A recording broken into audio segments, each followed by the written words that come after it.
Welcome back to another episode of the Hippogryph podcast. It is February 18th, 2022. Wonderful weather we're having here in Canada. Yeah, real snowy. Welcome back to another episode of the Hippogryph podcast. Welcome. I got messed up a bit. Welcome to the world of tomorrow. And we're here talking about NPCs. Because your NPCs are garbage. 100%. If you're listening to this podcast, chances are your NPCs are garbage. And we're here to enlighten you and to teach you. That's the goal of today's podcast. If we've accomplished that by the end of today, we will not commit the joint suicide pact that we had set up. Save me. I never agreed to this. Anything you want to say, Hosto, Cole? Co-hosto? Co-hosto? Jackie Co-hosto. I'm just... Perfect NPC name right there. Jackie Co-hosto? Jackie Co-hosto. Write that shit down. Perfect NPC name. We're trying to find our energy. See, this thing, we got to find the right energy level that we need for this show, right? Is it lo-fi? Is it hi-fi? Oh, that's the thing. Is it I'm gonna fucking die? That's the thing, though. We just fucking, through repetition, we find our strength. Or whatever the fuck. Okay, Mr. Miyagi. Oh, yeah, through repetition, you find the strength. Wax on, wax off. Whack off. We should talk like we're in the 1950s, you know? Well, listen here, see? We're talking about the Hippogryph podcast. Talk about NPCs. The transatlantic accent. NPCs, you hear me? Now, NPCs, nothing important to the D&D game. Because in D&D games, NPCs make everything go around. You see what I'm trying to say? Now, listen here, Jack. You could have had a future as, like, an auctioneer.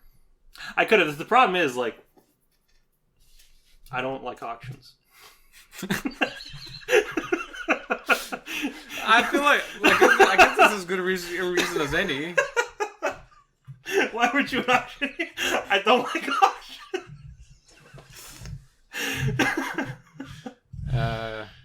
I'm just a fountain of youth.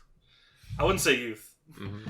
I feel like my youth has left me Prematurely. I'm like Hercules after he lost his divinity in the animated movie. Mm-hmm. Except I don't have a sweet ass girlfriend like Meg. Yeah, Meg, honestly, best Disney princess. I guess she's not really a princess, but best Disney girl. I'll contest that. Yeah? Yeah, I will. What's your pick for the best Disney girl? The best Disney princess. And an actual princess. Not a princess, but a girl. Go on. I told you, Elsa. Oh, hold on. Was that Disney? Yeah. Yeah? Okay. Are you gaslighting me right now? Are you gaslighting me right now, for real? Dude, like all these animated movies, I honestly can't quite keep track of them sometimes. Yeah, it's Disney. Yeah. Okay. You're trying to gaslight me. She's not a princess, Ghost though. in the Shell? She's not a princess, though. Okay, queen. Royalty. Actually, she is a princess at one point. Hold on, Ilsa. What the fuck are you talking about? Huh? No, you gaslighting me. I thought Ilsa is the one from, what's his face? Atlantis. No, Ilsa's from Frozen. Then Elsa. Oh, Elsa. Okay. Oh, Elsa. Oh, bro, you don't even know how to pronounce your Atlantis is Kiba or whatever her name is. Kiba. I thought you were talking about the German chick. Oh, you mean that girl? I thought her name was Her Ilsa. name is Helga. Oh. Who's Ilsa then? Well, you might be thinking Ilsa Faust from Mission Impossible. Who's that? She's the Rebecca Ferguson. Oh, okay. Yeah, Helga St. Clair is the one from Atlantis. Uh-huh. Ilsa Helga. Vaguely Germanic. Elsa. Well, it's very... Elsa, yeah, it's not Ilsa, Elsa. But, dude, that's normie tier pick. Not gonna lie. No, listen. There's a point at which if you pick a normie tier pick, but you pick it for the right reasons, you excel above a normie. Jeez. Oh my god. And the company Cat's trying to rip through the wood. Dude, I just saw this fur thing. I thought maybe it was like my parents or something. And like, no, it's just her belly. Look at that face. She knows what she's doing. everything around here is psychotic. That's what you have to understand about this episode. It is. Everything in proximity to this podcast is insane. Okay, NPCs. Speaking of NPCs, Speaking of non-fungible tokens, NFTs. OMGs, We're making NPC NFT OMG. that could actually totally be a thing. NFT NPCs. Yeah. We should title that. That's the name of this podcast episode should be. NFT NPCs. Question mark OMG. Yeah. But yeah, go on. This is your topic, right? Yes. So what do you have in your Yes, fertile mind? Yes, to indeed. tell us. It is my topic, and like any good topic, I researched it very thoroughly. Yeah. Tell me about the origin of the word NPC. Well, you see, NPC Uh-huh. is what I like to call a portmanteau, right? Yeah. Of several words. Mm-hmm. I invented portmanteau, by the way. Yeah. It's three parts primarily. Mm-hmm. It's non, Yeah. which we know is an Indian word. It's the word for the flatbread, you know. Yeah. Of course. Player, which, Uh-huh. the etymology of the word player comes from play. Uh-huh. Play comes from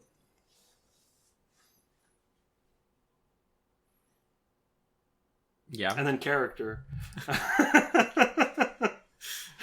Yeah, go on. Character, that was a turn of phrase that came about in the 50s. When people would say that guy's a real character. Oh, I see. So you put these three together, Indian food and characters. You have your words. So NPCs are incredibly important in India. Nowhere else. I've actually played D&D in India. Yeah. How was it? It was incredible. They don't play D&D like here. Most people don't know that D&D originated in India. Yeah, I think we've taken it far enough. The Indians play D&D like you wouldn't believe. Yeah, we're taking it quite enough. Yeah. Tell Okay, us. so on a serious note, this whole thing was Genesis. This whole thing began when I was running Out of the Abyss. So Out of the Abyss, for those people who don't know, is a module, an adventure module as part of the expanded Rage of Demons storyline that came out from Wizards of the Coast in about 2015, 2016, which featured heavily the Underdark. The Underdark and demons. Now, why you might be thinking that I'm talking about NPCs in a module having to do with demons. Well, because at the beginning of the adventure, players begin as prisoners. Now, the prisoner kind of start is what I would call in the top 3 cliche starts for D&D. Sure. Right? You have the prison, you have the tavern, and you have in front of the dungeon or on the road. Uh-huh. It's a great start. It's not what I'm a big fan of, Mm-hmm. because I don't like taking players' gear from them when we start, but lots of people use it. But one thing that... it's going to be super slim. But one thing that's very cool about it is that it presents you into a wider prison ecosystem. So a lot of people I find when they do prison starts, at least from what I've seen online and from reading other modules, is you tend to just start just with the players in prison. And that's supposed to be how the players meet each other. Yeah. One thing I like about Out of the Abyss is that it assumes that the players actually were captured together by a drow war party. And so that they actually all know each other prior to being kidnapped or taken prisoner. And so the point of the prison sequence is actually to introduce people to a bunch of NPCs. I think Out of the Abyss lists 10 NPCs of a variety of different races. So given that's the Underdark, you have a fair mixture of a drow prisoner, one's like a Myconid prisoner, you have a Kuatoa prisoner, you have I think you have Dwergar prisoner, you have 2 Deep Gnome prisoners. There was also that, I forget the name now. Those beasts in the Underdark are like Old Harry and Quaggoth. Quaggoth, yeah. The Quaggoth was interesting because the Quaggoth was apparently like a polymorphed prince, a drow prince. Well, that's what he thinks. That's what he thinks, and he's actually just a Quaggoth, which I thought was a little stupid. You think I'm a prince, and then people go just a Quaggoth. Yeah, he's just That was just a guy. And then you guys remember when we ran it, you and especially your brother latched on to Stool, the tiny little Myconid, and it was really cool. And it made me think a lot more about NPCs and their role in a game, because prior to that, I think a lot of us, me included, have a fairly functional view of NPCs. And they're a tool. Yeah, they're meant to serve a purpose, and I partly blame that, like I blame a lot of issues with RPGs nowadays on video games. Uh-huh. Because NPCs in video games, when they're not in a cutscene, what do you think of NPCs? You think of, like, the town guards from Oblivion. You think of merchants.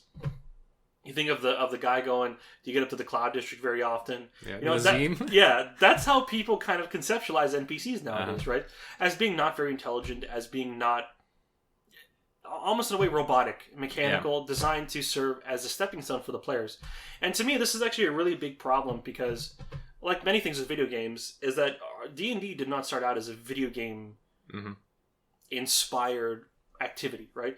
It spins out of wargaming, and it spins out of narrative tradition, right? Yeah. Mostly literary, right? So NPCs, I think, should be thought of more as not necessarily mechanical. They can be mechanical, and that they serve a purpose for the overarching story, but I think it really unlocked, to my mind, the power of NPCs in a narrative sense. Right. And that you can actually make people care about NPCs. And the problem with that is that I never really thought people could care about NPCs because one of the problems is that, as a DM, you're playing everything, right? Mm-hmm. And while you can do different voices and whatever, that's another weakness, is because not every DM excels at doing multiple voices. So I thought it was mostly a case of, like, the player is like, okay, you're telling them that there's this NPC, whatever, that they're talking to, but, like, in the real world, the player looks up and looks at you. Yeah. Right? And you might end up in these awkward situations where, like, as a DM, you're talking to yourself. Yeah. And I think we've all kind of find ourselves especially at that when point. there's a more than one NPC. Yeah, and especially when they have interactions. Yeah. And it gets a little, you feel like a little psychotic. At least I do, right? You're like, you end up realizing that you're talking to yourself. And especially if you got new players, they're going to look at you and they're going to be like, I don't know about this game, man. It kind of feels like it's schizophrenia with rules. Yeah. And so that was something that I felt was always a real problem. And so I never put much thought into my NPCs. Yeah. I only made them developed insofar as I needed them to do a particular task. Mm-hmm. So I thought of them basically like robots. Like they were robots with a little bit of a human skin on them that were designed to take players from A to B. And that the whole thing was about the player's story. Yeah. Right? And I think, and I'm not saying this is bad game design or adventure design or campaign design, whatever you want to call it. But the problem with that is that I think it puts NPCs in a bit of a backseat. And especially, too, sometimes, is that players don't always necessarily have their own driven goals. I know people love Critical Role and they love all these adventures that players go on where they self-generate. And that's great. And if your players are like that, that's awesome. But a lot of players, especially players who might be a little bit more socially inept, they're not necessarily going to be like these proactive people who are going to be going all around. And I think that's where NPCs really do shine in a lot of ways. Is that NPCs can actually have their own goals. They can actually have their own narrative sense. And in some ways, their story could actually be more integral to the overall plot line than the players, right? The players could actually find themselves being dragged along into the story by an NPC. Because I feel a lot of the times, players are kind of in this realm where the DM feels that they have to be the center of everything going on. I don't think the players always have to be the center of the narrative, but they always have to be at the center of the action. Yeah. And the action and the narrative, though, are two different things. Mm-hmm. Being at the center of the action is great, and that's what players like, because players don't like it when they're feeling that they're not important, that they don't matter. But at the same time, they don't necessarily feel like, oh, my bloodline has to be centered to, like, the whole story going on between the War of the Two Kingdoms or whatever, right? It could be. It could be. And listen, if your players are like that, I honestly envy you. Yeah. Because most DMs, at least like in the real world, and this is where I have a bit of a criticism with a lot of DM advice, is that it doesn't really feel real world for like common people with kind of common problems playing in their local game store. It kind of feels like as D&D has taken the shift to being more of a narrative game, which I like, don't get me wrong, I like narrative, right? It kind of forces people to kind of ignore the old school gamers who are kind of dealing with like people who are just kind of hanging around and not really doing much. Yeah. And who are really just there to kind of kill goblins. Mm-hmm. And that's just the archetype of a player, really. Yeah. And there's nothing wrong with that style of play. But I found that NPCs are a really easy way to get players involved in a story in a way that's not strictly antagonistic. Because the problem with an enemy and a villain, and we're going to probably talk about this in our villain episode, is that villains, when introduced, are inherently going to be antagonistic. No matter which way you slice it, Strahd, Acererak, Vecna, Tiamat, whatever, whatever your overarching villain might be, it's always going to be an antagonistic relationship with the players, right? And that can be great if you're going for like, you just want the players to self-direct and kill this bad guy. Uh-huh. But, that's not always the case. And sometimes people don't always have a good villain idea, or maybe want to have that kind of campaign, right? Or maybe not really care about the villain doing villainous things. Exactly, right? And the question then kind of becomes like, even too, what if you want a campaign that's more political? What if you want a campaign that's more narrative in the sense of its complexity instead of a fairly simple, okay, here's the bad guy, here's his keep, go there, kill him, and that's where you kind of end up, right? I think something that's really cool is that with NPCs, you actually have a lot more options than I think most people realize. And I see in a lot of games, both my own, at least before I started using this technique, and other people's games, is that NPCs really go underutilized, and they just end up being more like quest givers or merchants or whatever. Mm-hmm. And that's a real shame, because Out of the Abyss showed me that NPCs can actually be a real driving force to the campaign. So it was actually 3 products that I think showed me about the narrative power of NPCs. One was Out of the Abyss, because Out of the Abyss opens with all these great NPCs, and it shows you all this awesome character development that each of them has. Yeah. And listen, it doesn't have to be a long write-up. I think each character in Out of the Abyss gets maybe like 3 paragraphs. Listen, all of us have been through high school. All of us have written essays on boring shit that we could care less about. Yeah. You can write 3 paragraphs on why Akuatoa is stuck in a drow prison. I'm sure you can, right? And you just access the limited amount of your creativity. Like, fucking DMs, stop drawing maps. Stop engaging in like autistic high-level lore world building. building. Yeah, and just write 3 paragraphs about why Akuatoa is stuck in a drow prison. Yeah. I guarantee you, players will be infinitely more connected to that kind of stuff. And as a world building aside, NPCs are also a great way to deliver that world building that you like, because world building and delivered in a non-personal context is always going to be boring. But delivered in a personal context is always going to be interesting, because if Akuatoa is stuck in a drow prison because of your world building, then that's a way to introduce people to the world building that you love so much, and in a way that the players will actually care about. So it was Out of the Abyss, which had several great NPCs, which were all relevant and pertinent to the area that you're adventuring in. 2 was Legend of the Witchfire from Privateer Press. Now, everyone knows how much I like Privateer Press. God knows this poor sap across this desk from me knows how much I like Privateer Press. Oh, yeah. But Legend of the Witchfire is great, because Legend of the Witchfire focuses on the main character, Alexia Ciannor. And she is the main character for all intents and purposes of the story, right? She's got the Witchfire, which is this legendary sword, and she's the main NPC. She's the one kind of driving a lot of the action, and the players kind of get involved with her. And that's what kind of makes a lot of this stuff interesting, is that this was the first RPG product I ever saw in which an NPC was the main storyline, right? I mean, she's on the cover of the book. The driving force. Yeah, she's the driving force. She's the engine by which the story moves forward. And it wasn't the players. And like I said, players always got to be at the center of the action, but not necessarily at the center of the story. So these are some cases in which you have NPCs that go above and beyond just being kind of quest givers or whatever, just kind of a mechanical. You might have built like an NPC, like basically a heal bot cleric if you have an understaffed party or something, or just a quest giver or a merchant or a local wizard just to help identify magic items or something. Or just a guy who gives quests. Yeah, just a guy who gives quests. Or, like oftentimes, how many of us have made like the generic king who has a certain edict to go kill a certain monster or whatever on payment of gold or whatever. So it kind of becomes a notion where it's actually helpful to think of NPCs as narrative tools first, because it's in the title, right? Non-player character. These are still characters in the story, right? Yeah. Even if you think of Lord of the Rings, let's say you have, I don't know. Let's say the whole Fellowship is a party. Like, let's say the whole Fellowship is being played by one person, right? So we're talking Gandalf, Aragorn, Legolas, whatever. Because people love to use Fellowship, and I find it's a fairly useful metaphor for people. Yeah. Out of the Fellowship, how many characters do we have? We have Theoden. We have Elrond. We have Saruman. We have Bilbo. I mean, I guess, Goldberry and Tom Bombadil. These aren't in the movies. Galadriel. Galadriel is, but... Right? And I don't think anybody would say that these people aren't, like, pertinent or important to the story. Are they at the center of the action always? No. Right. And that's the difference, right? Whenever a fight comes on, whenever some action happens, the Fellowship is always front and center, and this is what you need to do for your party, because ultimately, this is their game. Well, except for that one, part in The Hobbit where, Galadriel, Elrond, and Saruman can go to rescue Oh, yeah. Gandalf. Listen, now actually, here's the thing too, right? Is I find one thing that's actually very interesting to do, and this is where I kind of got some ideas from Matt Colville, right? Yeah. Is these NPCs, when you're not playing D&D, there's a tendency when you treat your NPCs like I was saying before, like characters in a video game, that they shut off.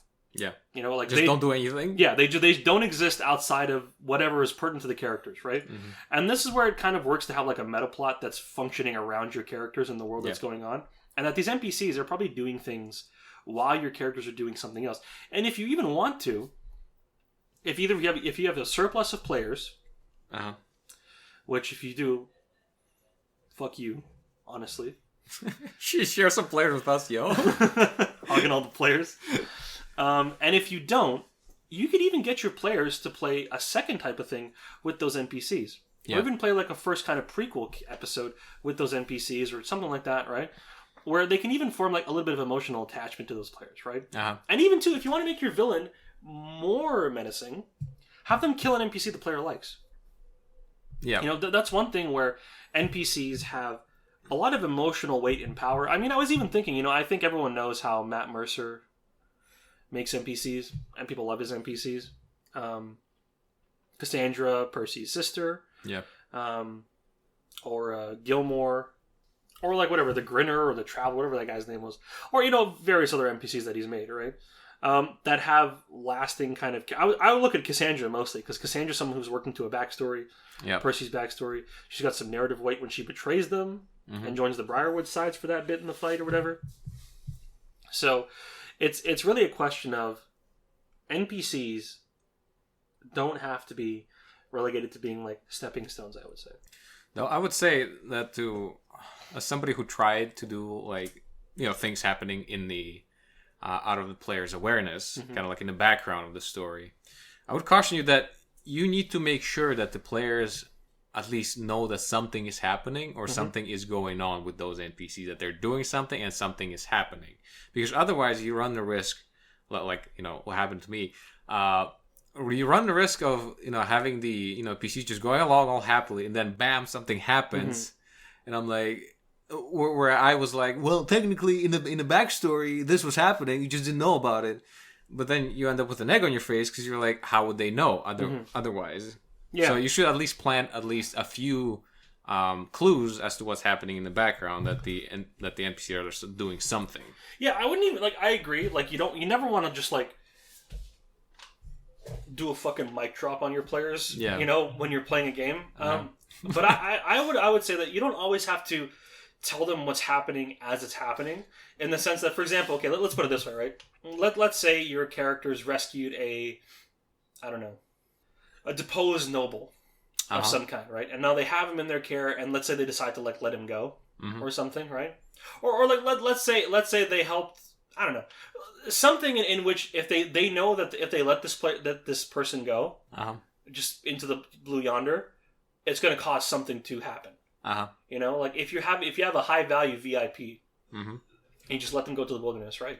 Well, it's probably going to cause something unstable, right? Yeah. To go wrong, right? And I would stress that to the players when they're about to do it. Okay, you really want to let this guy go because he's a noble and he's probably going to, if he doesn't get killed and there's not a whole lockdown in the kingdom. Yeah, you don't want to railroad players, but you don't want to like disregard their actions. They gotta play with the cards they choose to play with. And that's why I would even like try to either play with them in another session or play with some other players or something. If you have that. Yeah, that many people. If you have more players or more people who want to play.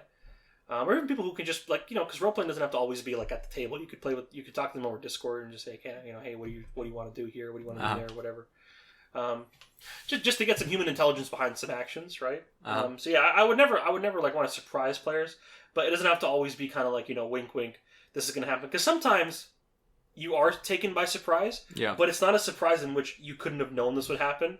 Sure, but the thing is because you gotta understand that players have a completely different perspective on the game than you.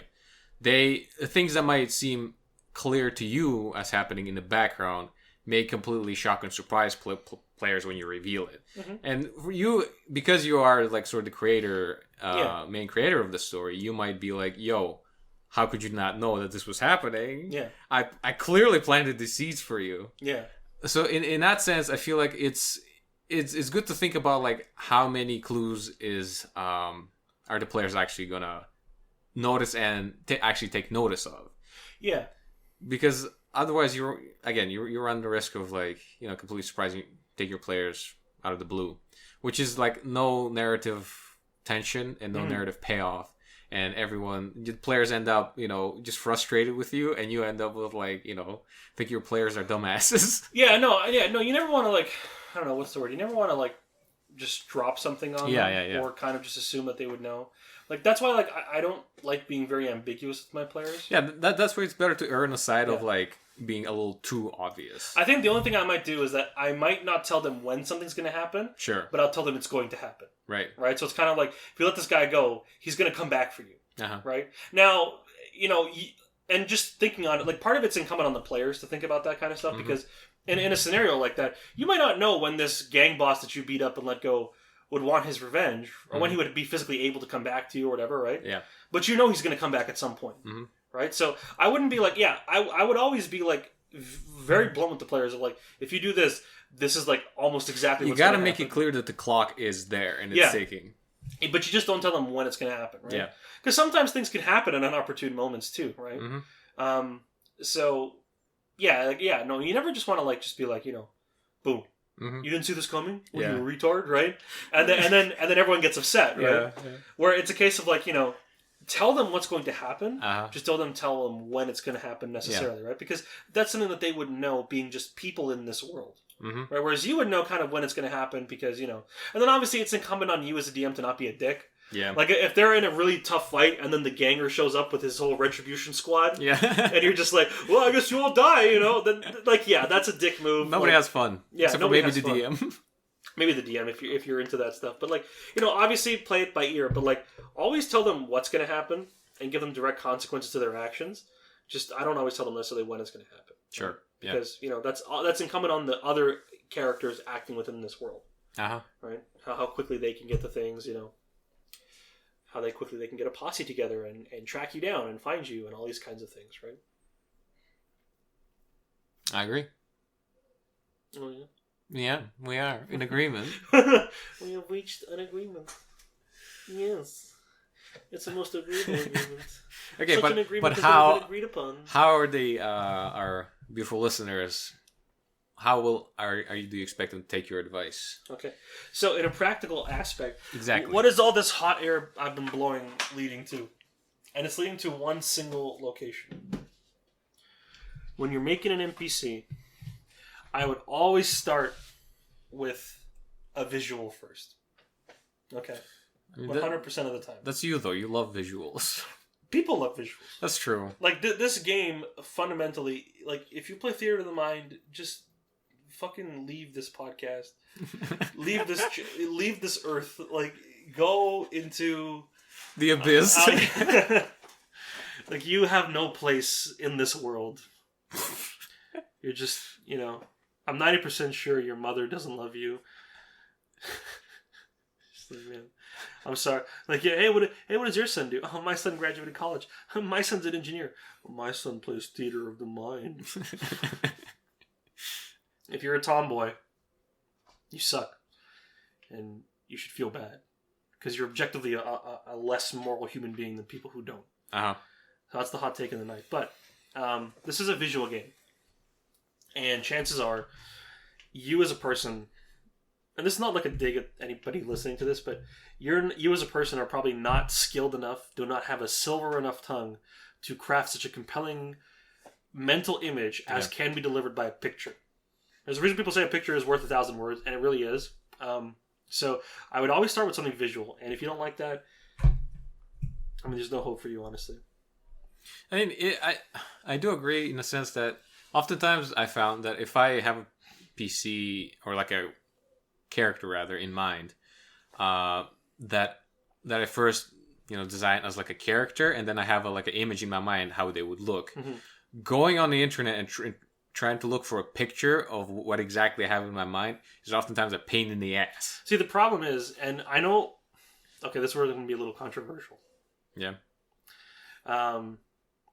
is that I have moved away in recent years of the thinking that people need to have complete freedom when it comes to character creation. Okay, so what do I mean by that, right? So, the great lie. No. What we're kind of told is that the great thing about D&D that you can be anything. Yeah, and as long as you can imagine it, right? Yeah, you can make it, right? The problem with that I found is that most of the time, given that this is a visual game for the most part, and that D&D is mostly made to run with minis on a grid or something like that, right? Yeah. Tokens, whatever, is that at some point this character is going to have to make it into a physical medium, whether that be a picture, whether that be a sketch, whether that be a miniature, whether that be a token, what have you, right? And the problem with that is that players then end up kind of like, what is this character going to look like, and this, that, and it just becomes this kind of like, almost like analysis paralysis, right? Yeah. Where too much choice actually prevents you from making a more interesting character. Sure. Because you need some certain restraints on a character, I think, to actually make them a little interesting. Mm-hmm. Right? It's kind of like, there's this YouTube channel I really like called Sip and Feast. And look, it's a food channel, right? They shows you how to make recipes and whatever. Anyway, so why am I bringing this up? Because he talks about his kitchen drawer, right?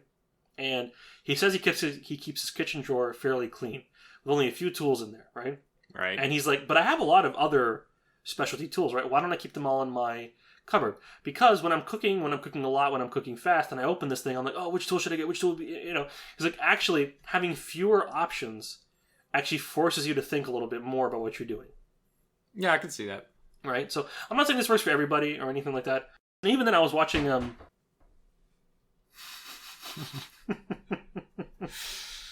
These cats, bro. Do you have to do this? Must you? Walks over, sniffs your water bottle. That's a big dick move right there. Amazing for somebody who's been neutered. Yeah. Like, have bigger balls than us, and he has no balls.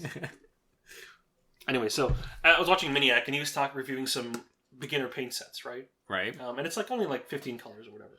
And he was comparing that to, actually, it kind of forced him to be a little bit more creative than when he had a bigger paint set and more access to a variety of paints, right?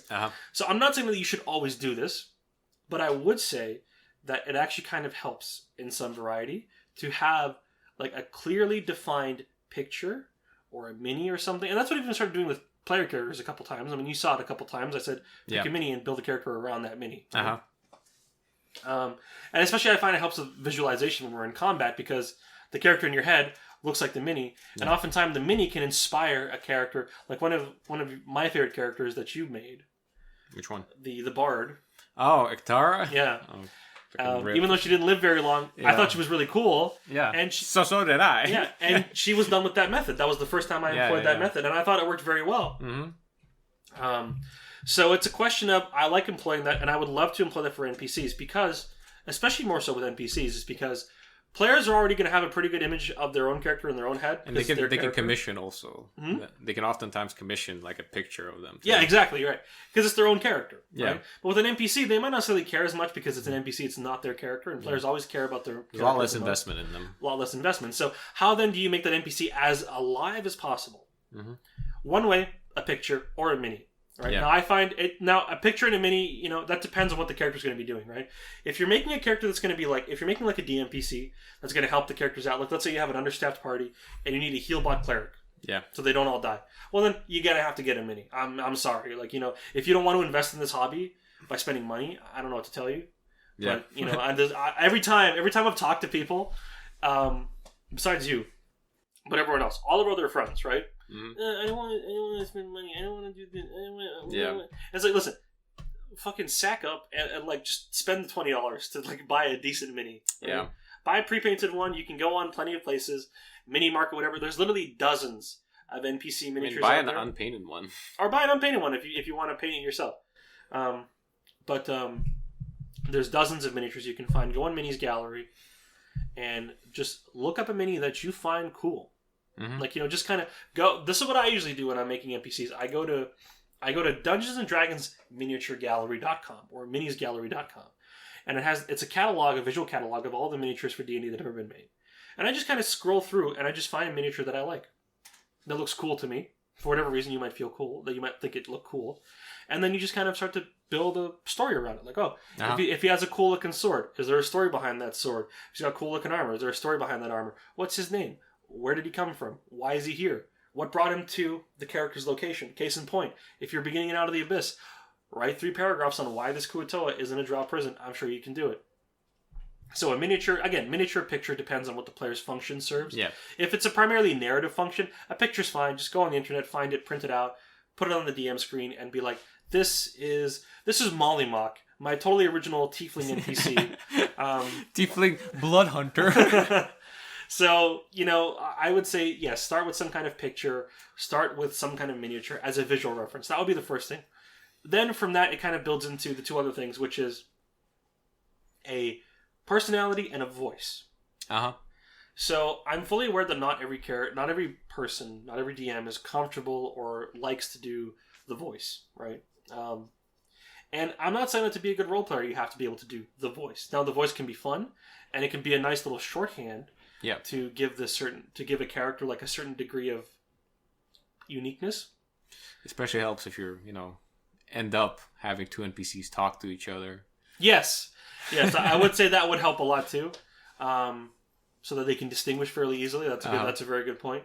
But one NPC that I used recently that I liked a fair bit. I didn't get to do much more with him, but was Ein Sof, the German Fürbolg that you guys encounter. Yeah. I don't know if you liked him. I liked him. He was fun.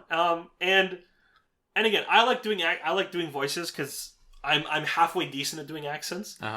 So I was able to do a voice, and I think one thing too is you can play around with different accents, to give them a unique kind of look to it. Well, it doesn't have to be a good accent. No, it just has to kind of make people understand what it is. And I would even say an accent is actually a really good way to kind of differentiate parts of the world.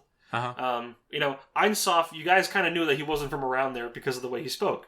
Right, because everyone in Bellegarde, which is the kingdom you guys were campaigning in, spoke in a more traditional English brogue. Yeah. Right?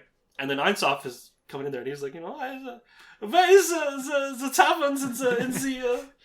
Oh my god, it's the dragon! This kind of stuff, right? So you kind of knew that he wasn't from around there. And it was fun. I liked him. So an accent is a really good way to, differentiate an NPC voice. But I would say, if you're not comfortable doing the voice, you don't know how to do voices, or you don't want to do voices, that's perfectly fine. But I would then define a fairly strong personality, because if you're not going to be saying how this NPC sounds or talking in his voice, you're going to have to then tell the players how he acts. Yeah, give him a tick, for example. Give him a tick, give him a stutter, or maybe just even give him a definable personality. Like maybe he's always frowning. Yeah. Or slams a table. Exactly. Or slams a table, or he's like you said, give him a tick. Or even give him just a signature behavior. Like maybe every time you mention something, I don't know. Let's say every time you mention elves, he spits. If you have a dwarf, let's say you have a dwarf NPC, every time you mention an elf, that's a classic trait. Yeah. Right? That's a fairly common trait. And it doesn't take a role-playing skill. It doesn't take a voice skill. It's just a fairly common thing you can employ all the time to give an NPC a little bit of character. So that way people can identify him, right? And the thing is, NPCs don't need to be like 3-dimensional characters, right? They can be 1-dimensional characters. They can be 2-dimensional characters. Now, 3-dimensional NPCs, I think, are the purview of if you want to make them the center of your story. Yeah. Like Alexia... Or at least play a big role in it. Exactly. Alexia from... Legend of the Witchfire is a fairly 3-dimensional character by my estimation, because she's got a lot of backstory. She's got her own personality. She's got her own wants, desires, needs, and she's not in the sense of being made up of 1 or 2 defining features. Yeah. Right. She's not just a tick. She's not just a voice. She's got a lot of complexities about her that oftentimes are contradictory. And I would say too, if you're looking to make an NPC more complicated, just as an aside, make them a little contradictory, because people just tend to be contradictory in general and hold views that kind of counteract with each other. We all do to a large extent, to some extent. Yeah. Right? So I would do something like that. Even then, add that into your NPC. But regardless, I would say those 3 fundamentals are key when you're actually making an NPC. Is find a picture, find a miniature that you think is interesting, and then from there build a story. Don't start with an idea in your head that's formless and just kind of like an amoeba that you're going to shape into something. Find something that's already kind of constructed, and from that, build out your character. Because I find a lot of the times what people end up doing when they're a little bit more formless, that they're not necessarily that creative, is they will just end up making an archetype of something that they've seen before. Yeah. Right? They'll just make Elrond or something. Right? Especially if you're trying to rush. Especially if it's like a game you put together last minute. You oftentimes have found you just boil back down into like the defaults, into the archetypes, and played out like cliches that you've played before. But now it's kind of bad because I noticed like the few times I had to kind of come up with NPCs on the fly. Exactly. It was always I always included some sort of like a very not flamboyant necessarily, but very kind of like a self-confident, self-assured trader guy. You know what's funny? Like looking back on, like you saying this now, looking back on the games we've played, I think like if I think I can discern the NPCs you made on the fly versus the ones you. Yeah, there's always like this merchant prince type of guy who's like all like self-assured and cocky. And kind of treats the NPC... The Prince of Monaco coming in. Basically, treats the PCs as like, oh, you're like, you're the help. Come here, maybe we can work out a deal or something, and I can reward you. And yeah, he speaks with like a sort of drawl. And honestly, basically, yeah. But looking back on it, it's sort of like kind of annoying because like, damn, I can't just be boiling back down to like the... I realize I have like a set of 3 different personalities that I slip into if I'm rushing. It's like either like a haughty merchant prince, or like I think it's like an asshole-ish kind of like a king who's like you guys don't know how it is, but like I'm trying here. It's a gritty world. And the third one is like, oh my god, help me! I'm a princess. Help me, Obi-Wan. You're my only hope, sort of thing, you know? Yeah. I mean, those are great archetypes, though. But the problem is, if you run like a lot of games, people are going to notice. Yeah. And the experience is going to suffer for it. Mm-hmm. That's my take on the whole thing.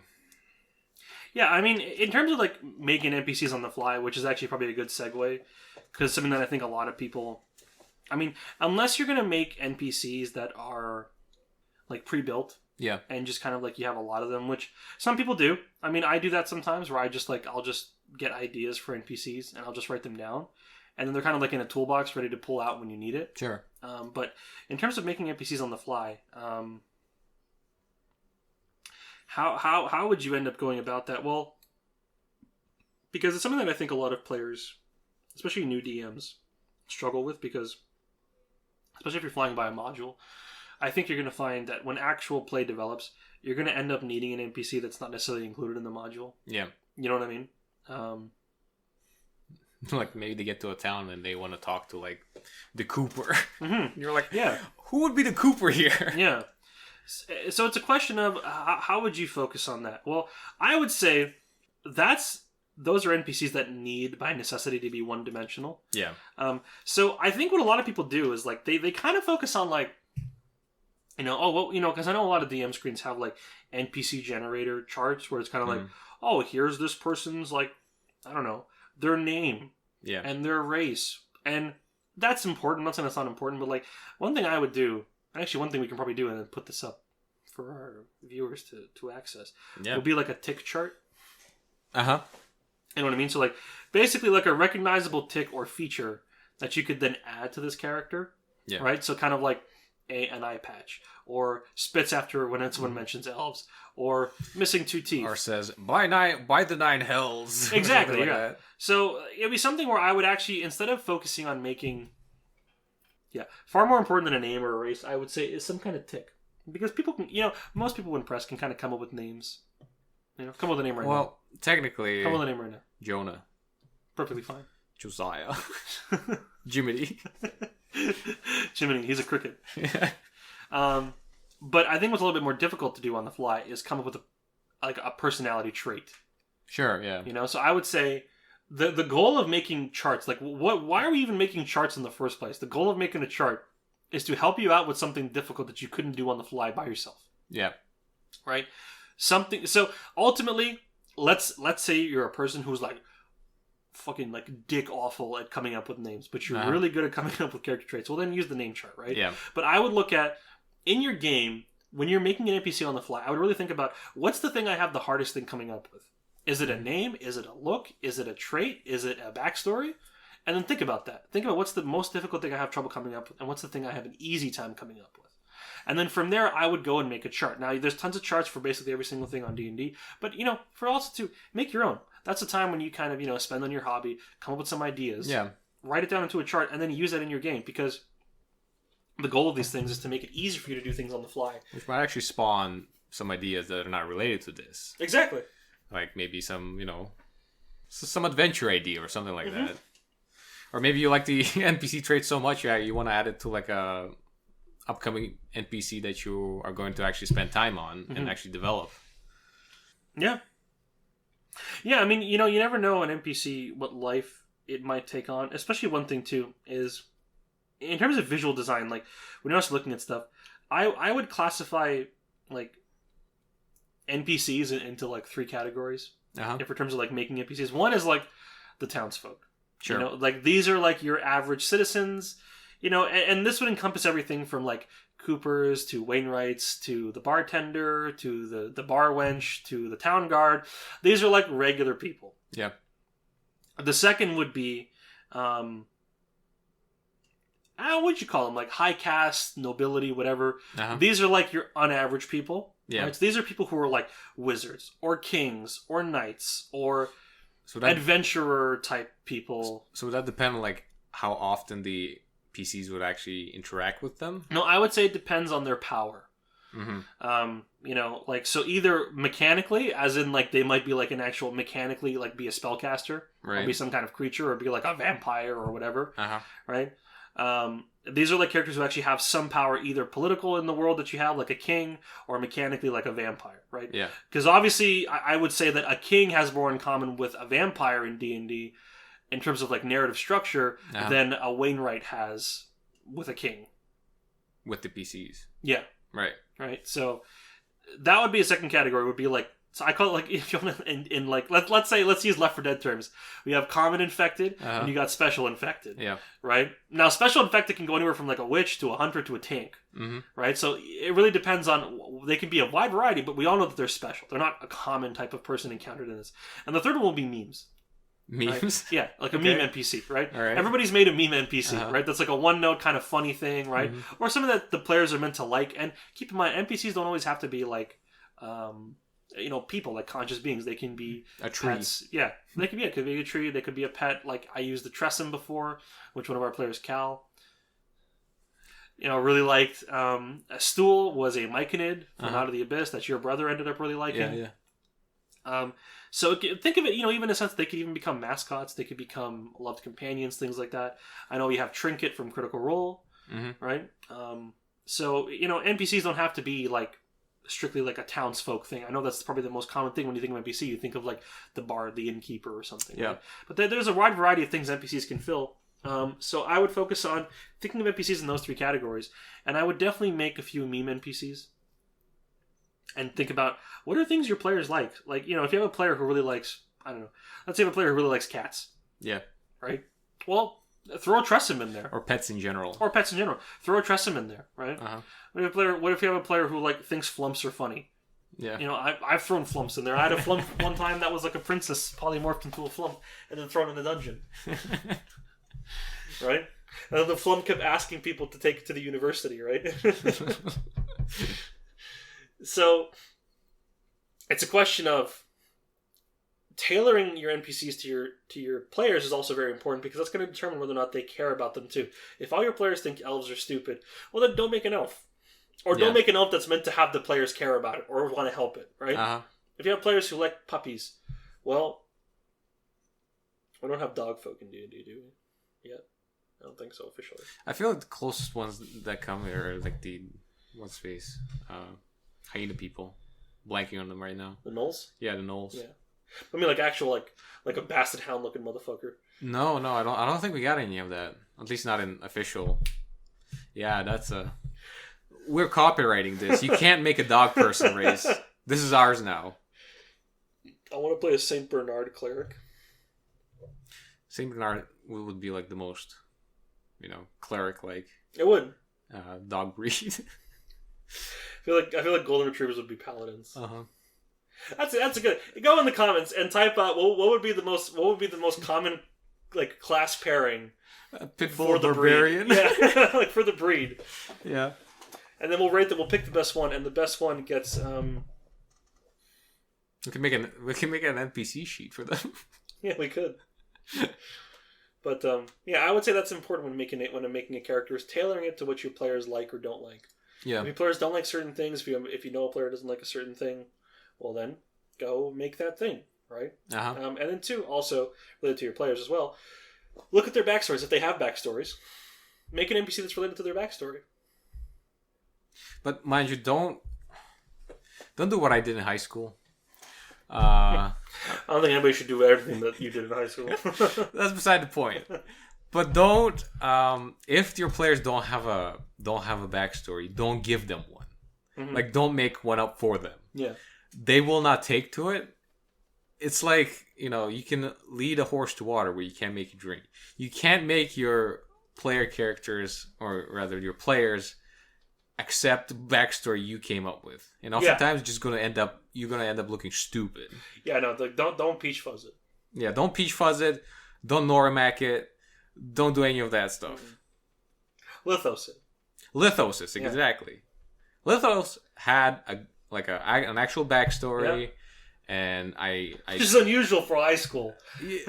Kinda, especially our high school. Yeah. He had a backstory. I took some of the elements, I expanded it on them, and I introduced a kick-ass dragon NPC. Yeah. It was great. Yeah. People liked it. Yeah, it was. Yeah, that's a good point. Like, make it pertinent to a player's backstory that they came up with. Yeah. Not something that you just want to insert. That's a lesson I learned the fucking hard way. I think that's it. Yeah, I think so. I thought it was a fairly comprehensive discussion. Yeah. Who knew you had so many smart thoughts to say about NPCs? I know, right? I'm such a smart cookie. My mom was right. Yeah. And that was all off the cuff, too. Oh, really? Yeah, I didn't do any. You fucking bastard. Like last time, I had to make the whole fucking sheet of notes. Yeah, I didn't do any prep. Fucking. Okay. Whatever, bro. And you said it was smart. Thank you, sweetheart. You're welcome, honey. But yeah, whatever. So just put a mic in front of me. Yeah. The humblest, the smartest D&D podcaster out there. Well, yeah, if you got any other ideas as to tell us how you make your NPCs, what do you think about how you make your gyoza? If anybody has a good gyoza recipe, put it in the comments. That. If you think our ideas are smart or dumb, leave a comment. Whatever. I don't know. We'll like it. Tell us like how it. excited you are for the Rings of Power. Do that because we're very excited. Oh, we can't wait. We're stoked for it. Waiting with bated breath. Yep. Bated breath. Masturbated breath. I'm not going to leave that in. I'm going to remove that. Masturbated breath. You want to do the sign off? I will do the sign off. This has been the best podcast in the universe. I am your host, Hippo. This has been my co-host, Griff. And don't forget that together we are the Hippogryph. This is the Hippogryph podcast. Try to guess which one's the ass end. That'll be for the commenters to decide. Is the Griffin going front or is the Griffin going back? That's what the comments decide. Comments will decide that. Let there be a war in the comments. I am declaring a fatwa on Theater of the Mind. I am declaring a holy struggle. I invoke the Conley. This has been Hippogryph Live. We hope you enjoyed the podcast. We hope you found some of our NPC discussions insightful and useful. We would love to hear about which NPCs you've created in the comments down below. Tell us about stories, funny things that may have happened, or just what might be on your mind. And we'll make sure to get to it. We read all the comments. We make sure to answer them all. We value you as subscribers. And we'll see you later, you beautiful people.